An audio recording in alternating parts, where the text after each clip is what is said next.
Good morning, students. All of you are welcome in this YouTube channel. हम लोग lost spring the stories of stolen childhood पढ़ रहे थे और in our last class I had finished the first story of that one and it is now we are to start with the second part of the story, that is I want to drive a car. मैं car चलाना चाहता हूँ। ये कहानी है एक बच्चे की जो कि बिलोंग करता है फिरोजाबाद के बैंगल मेकर्स की फैमिली से। बैंगल मेकर्स की फैमिली एक ऐसी फैमिली जो कि अपने ट्रेडिशन से परेशान है, जो कि अपनी कास्ट के स्टिग्मा में बंधे हुए हैं और लाख प्रयास करने के बाद भी वो बैंगल मेकर्स की फैमिली से अलग हटके बैंगल मेकिंग से अलग हटके कुछ नहीं कर सकते। कैसे नहीं कर सकते, क्या कारण है, उन सब के बारे में हम लोग अभी इस स्टोरी के माध्यम से we shall try to study.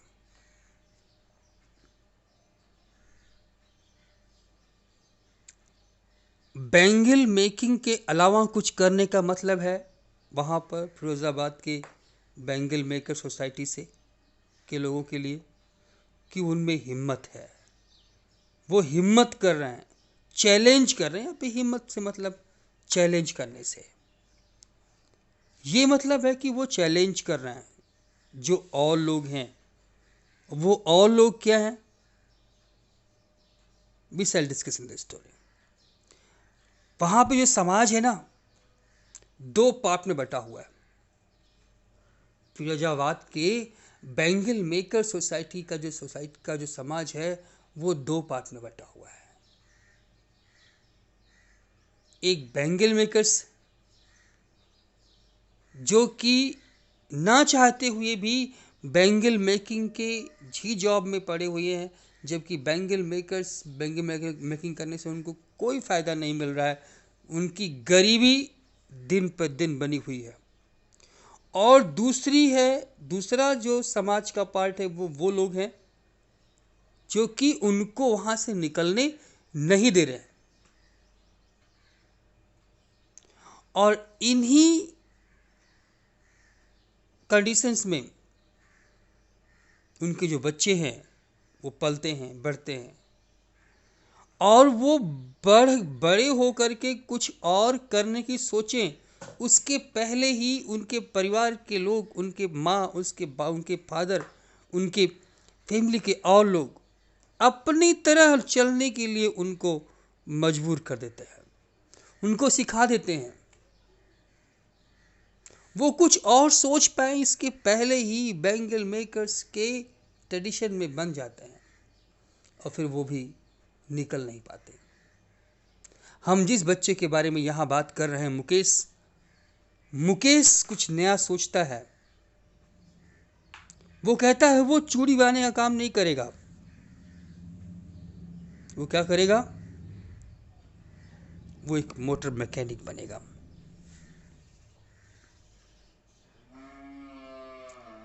इस पूरे मैटर को बेहतर ढंग से to understand this whole thing in proper way, let us try to start the story.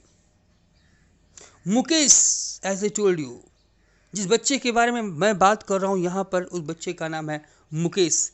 हमारी पिछली कहानी में जो मेन कैरेक्टर था वो कौन था? साहिब आलम, ये साहिब। यहाँ पर Mukesh insist on being his own master. Yes, writer को एक और बच्चा मिलता है और वो बच्चा कहाँ मिलता है? फिरोजाबाद में। फिरोजाबाद बहुत ही फेमस है किसके लिए? बैंगल मेकिंग के लिए। यूपी का फिरोजाबाद बहुत फेमस है, very famous for bangle making. वहाँ पे ये बच्चा मिलता है राइटर से, जिसका नाम होता है Mukesh, and he insists who aspire to become a motor mechanic. तो राइटर से पूछती है, what do you know anything about cars? Motor mechanic तो बनेंगे ठीक है, लेकिन क्या आप कार्स के बारे में कुछ जानते हैं? और वो बहुत ही स्ट्रेट फॉरवर्ड वे में आंसर देता है, I will learn to drive a car. वो सीख लेगा, he will learn to drive a car, वो कार चलाना सीख लेगा। He answers looking straight into my eyes, सीधे मेरी आंख में दूर देखते हुए बोलता है, मतलब with confidence. He tells this with confidence that he will learn. The boy was confident and replied that he would learn to drive a car. His dream was far away from reality, and although the boy was confident he would succumb to the societal pressures,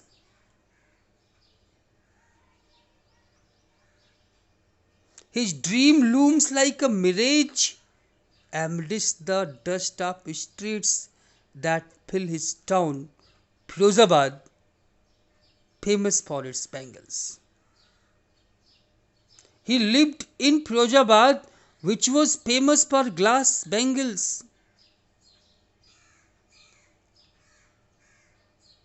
वो फिरोजाबाद में रहता है जो कि glass bangles के लिए famous है, और उस फिरोजाबाद के चूड़ियों के लिए प्रसिद्ध फिरोजाबाद के उस सिटी में उसका जो ड्रीम है ना, वो मिरेज की तरह, मिरेज, मिरेज जब हम रेगिस्तान में होते हैं तो हमें लगता है कि कुछ दूर पे पानी है, लेकिन वहां पानी होता नहीं है। मृग मारीचिका, we call that to dream for something that really does not exist, किसी ऐसी चीज के बारे में सोचना जो कि है ही नहीं है। looms like a mirage, but seems that it will be true in the future, but actually it will not be so. लगता है कि है, लेकिन वो वहां पे है नहीं। उसका ड्रीम जो है, मुकेश का ड्रीम लूम करता है मिरेज की तरह फिरोजाबाद की उन गलियों में। लगता है कि मुकेश का सपना पूरा हो जाएगा, लेकिन उसके सपने के पूरा होने का कोई चांस है नहीं। There is no way, there is no chance to get his dream materialised. उसके ड्रीम के मटेरियलाइज होने का कोई चांस दिखाई नहीं पड़ता। The writer felt that the boy's dream would not materialize and gradually get influenced by the dusty streets of Firozabad. Writer को ऐसा महसूस होता है कि इस बच्चे का जो सपना है वो मटेरियलाइज नहीं होगा, और ग्रेजुअली क्या होगा, फिरोजाबाद की इन गलियों की धूल में के प्रभाव में आ जाएगा, इन्फ्लुएंस में आ जाएगा। She wanted to say one thing more. क्या? Every other family in Firozabad is engaged in making bangles. She wanted to say that as every family in the town of Firozabad was involved in the glass bangle industry. Firozabad की हर एक family तो ऐसी है जो कि bangles बनाने के काम में एंगेज है। It is the center of India's glass blowing industry, where families have spent generations working around furnaces, welding glass, making bangles for all the women in the land, it seems. Yes. Every family in the town of Firozabad was involved in the glass bangle industry. So would Mukesh do with the passage of time? She tells us that Firozabad was the main town of India for the glass blowing industry. The families had been involved in working at the furnaces, welding glass and making bangles for generations. यहाँ पे लोगों ने परिवारों ने अपनी एक के बाद एक कई पीढ़ी तक यही काम किया है। चूड़ियाँ बनाए हैं, भट्टियों के पास रहे हैं, ग्लासेस की वेल्डिंग किए हैं और चूड़ियाँ बनाए हैं। इस दुनिया की सभी महिलाओं के लिए चूड़ियाँ बनाए हैं। They made so many bangles that it seemed they made bangles for all the women of the world. And Mukesh family is among them. जो मुकेश का परिवार है वो भी उन्हीं में से एक है। Mukesh family also involved in the profession of glass bangle making. None of them know that it is illegal for children like him to work in the glass furnaces with high temperatures. उनमें से कोई नहीं जानता है।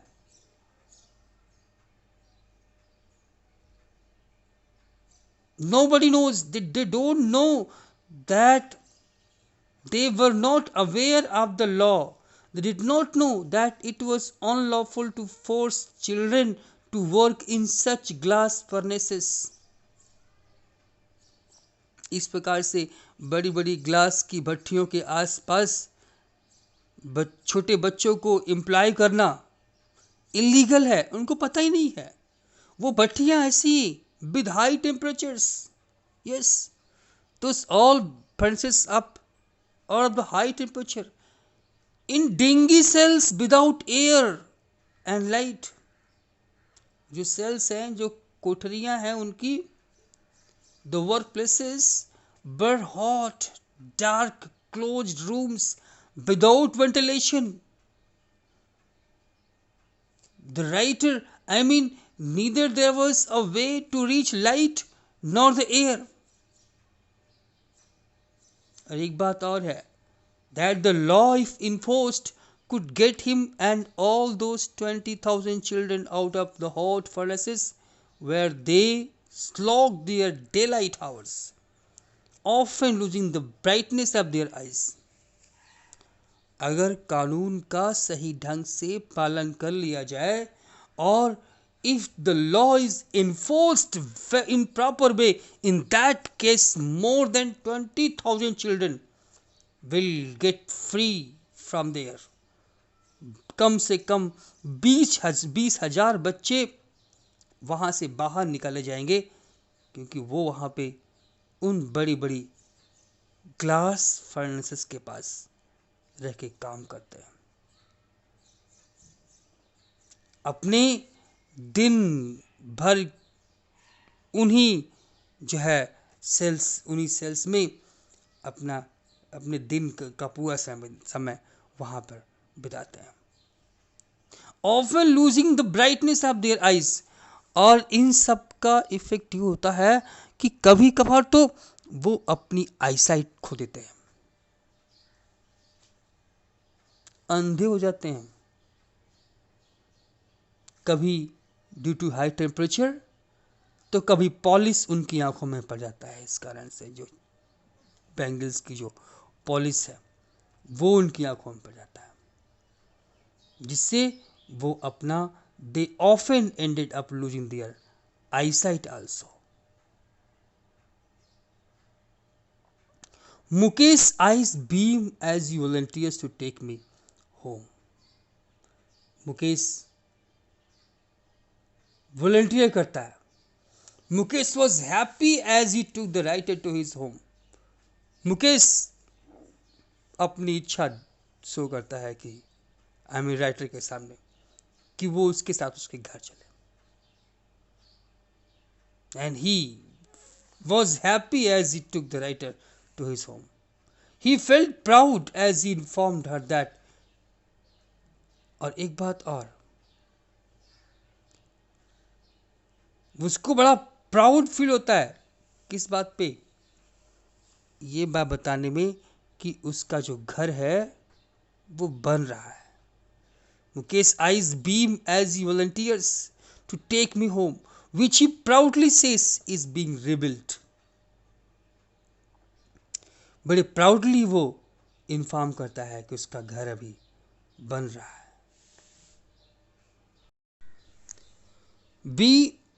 We walk down stinking lanes choked with garbage, past homes that remain hovels with crumbling walls, wobbly doors, no windows, crowded with families of humans and animals coexisting in a primeval state. ये इसको लेके चलता है, लिवा के जाता है जब अपने घर, तो रास्ते के बारे में ऑथर जो है डिस्क्राइब करती है. They walk down the street which were full of garbage. पूरी गलियों में क्या थी? गार्बेज भरी हुई थी. Stinking lens choked with garbage that were full of garbage and gave foul smell. वहां से बदबू आ रही थी. Stinking lens. And the streets were lined with slums which were unsteady. The walls were falling apart. The doors were unsteady. There were no windows and were full of families. इसमें कोई window नहीं थी. घर दरवाजों की condition खराब थी. And उन सभी घरों में रहते थे कौन? Humans and animals. ह्यूमन और एनिमल्स दोनों एक साथ कोएग्जिस्ट करते थे. ऐसे ही एक घर के सामने वो रुकता है और अपने पैर से उसका जो आयरन डोर है उसको बैंग करता है और फिर उसको ओपन करता है एंड पुशेस इट ओपन. और जब वो ओपन करता है तो हम अपने आप को क्या पाते हैं? We enter a half built shack. हम अंदर जाने के बाद पाते हैं कि हम लोग कहाँ हैं? हम एक आधे बने हुए झोपड़े में हैं. वो घर, the house where Mukesh lived was not a matter of fact a house. It was a hut. एक झोपड़ी थी. That which was partially constructed, जो कि अभी आधी बनी हुई थी. It was a half built shack. In one part of it, thatched with dead grass, is a firewood stove. उसके एक पार्ट में जो कि क्या हुआ है, जिसपे in one corner was a firewood stove. जो कि वो हिस्सा कैसे बना हुआ था? डेड ग्रास से थैच किया हुआ था. और उस फायरवुड स्टोव पे लकड़ी से जलने वाला जो चूल्हा था उस पर एक बड़ा सा बर्तन में पालक की पत्तियां उबल रही थी. It sets a large vessel of sizzling spinach leaves on the ground. और जमीन पे एक बड़े से एल्युमिनियम प्लेटर में underground in large aluminium platters are more chopped vegetables. वहां पर और कटी हुई सब्जियां रखी हुई थी. एक कमजोर सी a frail young woman is cooking the evening meal. There is a frail young woman who was cooking the evening meal for the whole family. There was a thin young woman cooking the evening meal for the family. Through her eyes filled with smoke, she smiles. Yes, her eyes were filled with smoke because she was cooking food and and there was no LPG burners over there. She was cooking food on the fire with the firewood. So there was smoke, and that smoke was filled in the eyes of that thin young woman. Her eyes were full of the smoke emanating from the stove, but she was still cheerfully smiled to see the writer. Writer को देख के वो खुश हुई, smile की. She is the wife of Mukesh Elder brother.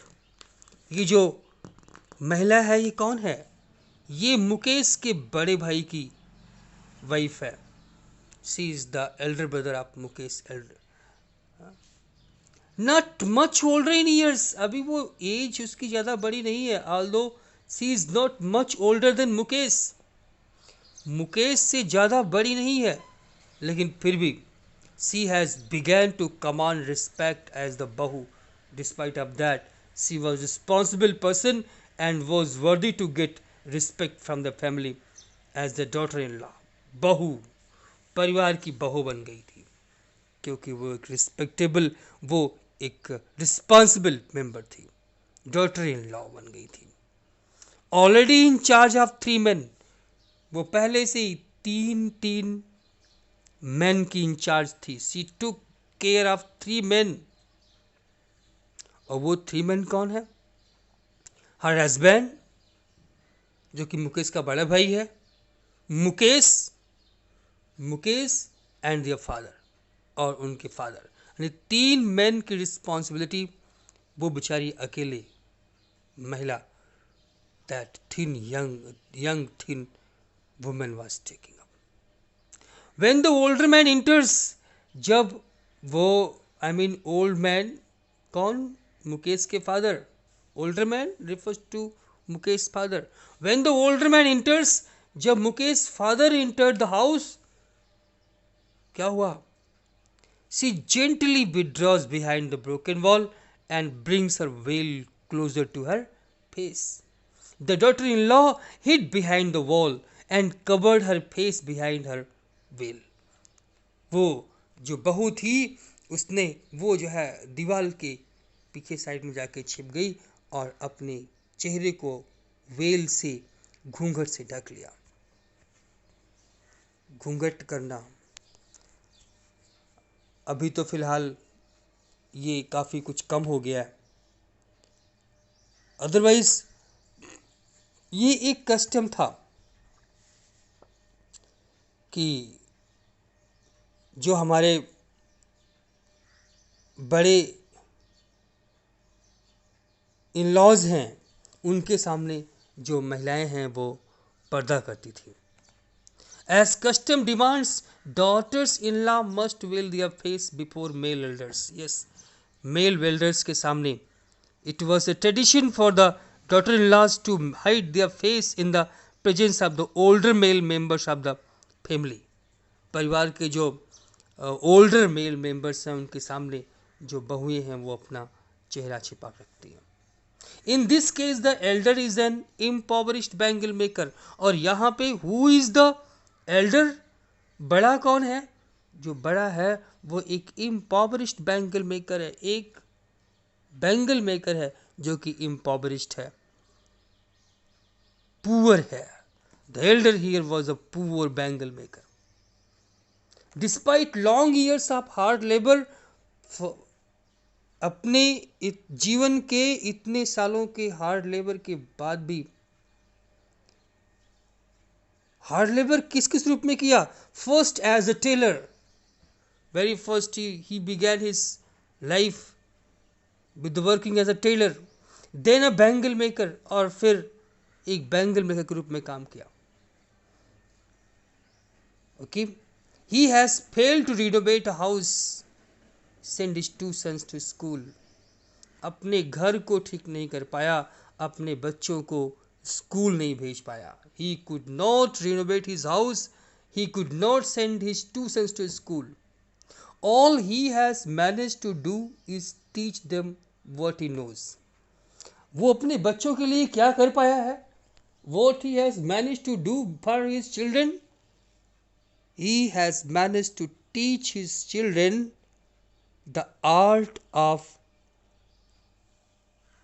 वो art जो उसको आता था. वो क्या था? The art of making bangles. चूड़ियाँ बनाने की कला. वो अपने बच्चों को चूड़ी बनाने की कला सिखा पाया है और कोई शिक्षा नहीं दे पाया। इट इज हिज कर्म, his destiny, says Mukesh grandmother. Mukesh की grandmother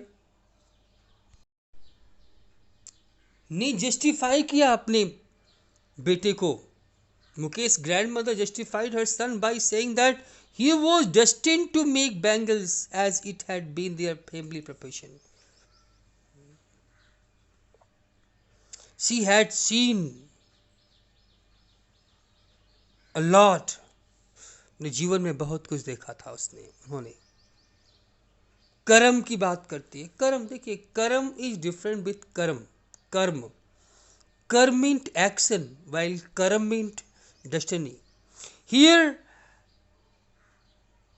the grandmother is not talking about the action, she is talking about the कर्म। वो जो बूढ़ी महिला है, मुकेश की दादी है, वो वहाँ पे कर्म, उसकी डेस्टिनी के बारे में बात करती है। इस महिला ने अपने हस्बैंड को ग्लास बैंगल्स को पॉलिश करते समय उसके पॉलिश के डस्ट से अपने हस्बैंड को ब्लाइंड होते हुए देखा था। Yes, who has watched her own husband go blind with the dust from polishing the glass of bangles. Can God given lineage ever be broken? बहुत ही सिंपल वे में वो पूछती है, रखती है एक क्वेश्चन कि क्या जो हमारी डेस्टिनी में है, जो ईश्वर ने लिख दिया हमारी डेस्टिनी में, can may that be ever changed? I mean that may not be changed. यहाँ वो कहना चाहती है, उसका मतलब यही है कि वो जो हमारी डेस्टिनी में है, जो हमारे भाग्य में है, उसको कोई चेंज नहीं कर सकता। बैंगल मेकर्स के परिवार में पैदा हुए हैं, तो बैंगल मेकिंग हमारी डेस्टिनी है, वही हमें करना पड़ेगा। Implies born in the caste of bangle makers, they have seen nothing but bangles. Yes, she said that their family had got this art of bangle making from God, and so they had to carry on the tradition, and they are born in the family of bangle makers.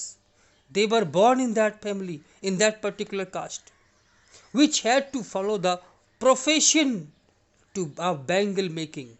और उस परिवार में पैदा हुए हैं तो उस profession को पूरा करना ही पड़ेगा। They have seen nothing but bangles. उन लोगों ने all their life they had just seen these glass bangles. पूरे जीवन में और कुछ देखा ही नहीं उन्होंने, केवल बैंगल्स ही देखा है। In the house, in the yard, in every other house, घर में, यार्ड में, हर एक दूसरे घर में, every other yard, every street in Firozabad, everywhere, if they had seen anything, that is the what? That is the bangles. In every other house, spirals of bangles, चूड़ियों के spirals,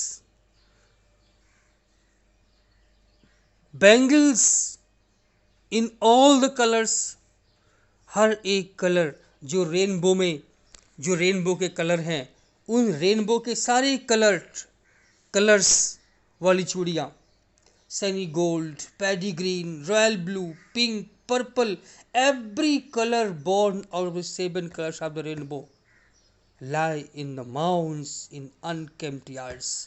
अनकेम्प्ट yard से यहाँ वहाँ वैसे ही ढेर में बनी हुई पड़ी रहती हैं यहाँ पर चूड़ियाँ। Yes, are piled on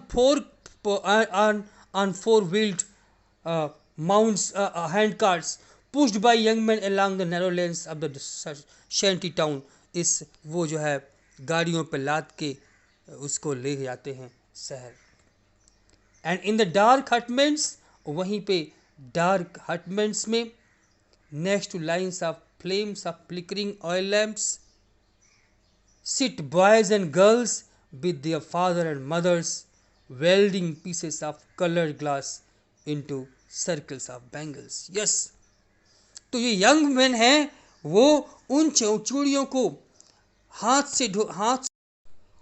हाथ से धक्का दे के चलने वाली गाड़ियों में रेके शहर जाते हैं, वहीं पर जो घर के और लोग हैं, बच्चे, लड़के लड़कियां, उनके मम्मी पापा, वो सब घर के अंदर बैठ करके फ्लिकरिंग ऑयल लैंप में, डिम रोशनी देने वाले ऑयल लैंप में बैठ करके वो क्या बनाते हैं, वो लोग चूड़ियाँ बनाते हैं।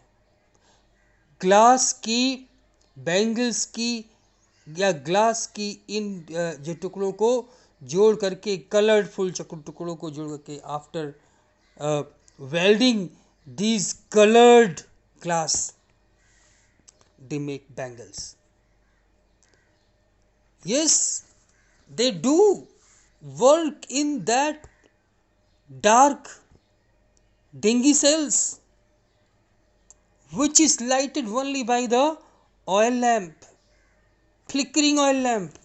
उस फ्लिकरिंग ऑयल लैंप से के प्रकाश में उन डिंगी सेल्स में एकदम, जहाँ ना वेंटिलेशन है, ना लाइट है, ना हवा आती है, उन कोठरियों में बैठ के उस फ्लिकरिंग ऑयल लैंप में वो लोग ग्लास के, उन कलर्ड ग्लास के उन टुकड़ों से जोड़ करके बैंगल्स बनाते हैं। Their eyes are more adjusted to the dark than to the light outside. उनकी जो निगाहें हैं ना, उनकी निगाहें डार्क में काम करने के लिए ज़्यादा एडजस्ट हैं। शायद लाइट में वो उतने अच्छे से काम नहीं कर पाएंगे, उनकी निगाहें लाइट की उतनी अभ्यस्त नहीं है। Their eyes are not as much adjusted to the light as for working in dark, जितना वो डार्क में काम करने के लिए एडजस्टेड है। That is why they often end up losing their eyesight before they become adults. और यही कारण है कि शायद इसी कारण से वो एडल्ट होते हैं, एडल्ट होने के पहले पहले वो अपनी आई साइट खो देते हैं, they lose their eye sight. So आज इतना ही, that's all for the day. We shall continue this chapter in our next class, and the next class will be the last chapter, last class of this chapter. Thank you. Have a nice day.